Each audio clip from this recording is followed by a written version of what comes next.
You're not building the hardware. You're all in on the software. Why is that the right strategy?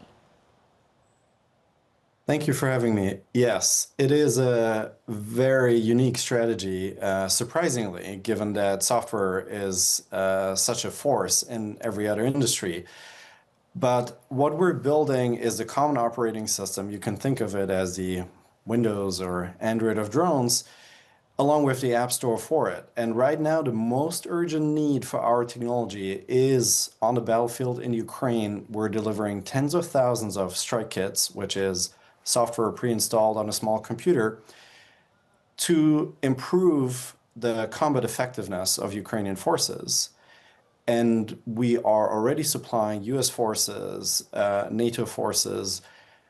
So the learnings that we're making on the battlefield on Ukraine are coming back quickly to all of our allies and partners. Talk about your partners, because many would say, okay, I can see here in the US perhaps the hardware competition of Anduril along with its full vertical integration, but actually working with those sorts of companies too. So we are happy to work with everybody. So we're not discriminative on that, but our focus is the warfighter. Our mission is to give warfighters the unified swarm of different drones, different sizes, different purposes, and to allow them to choose the right tool for the mission. And that's only possible if you run them all with one operating system, which enables them to speak a single language. And a single language is necessary for them to move and swarm together and fight together. And in the future, what we're expecting more and more are robot wars where drones are fighting not just today tanks, but actually other drones. And so it is important, it is imperative that we achieve supremacy in that autonomy field to defend our freedoms. And so when you say we, you're selling to the Western world and allies. At the moment, I understand you've just won a contract with Taiwan. You've also been winning contracts in Europe and the United States. Where is the largest amount of demand coming from, Lorenz, for you? I would say medium term, definitely from the Department of War. And we're super excited about the fact that we've been supplying back then DoD for the past 8 years.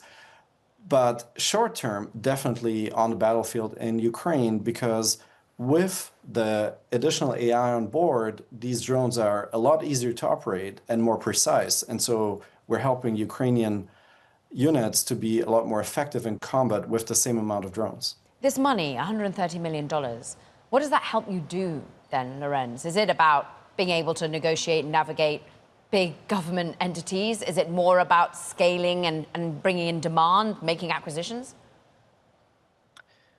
So we're already cash flow positive. So this is all about non-organic growth in terms of growing our international footprint. We've entered the Nordics. We have entered the British market. We are in Asia. You've mentioned the partnership with Taiwan.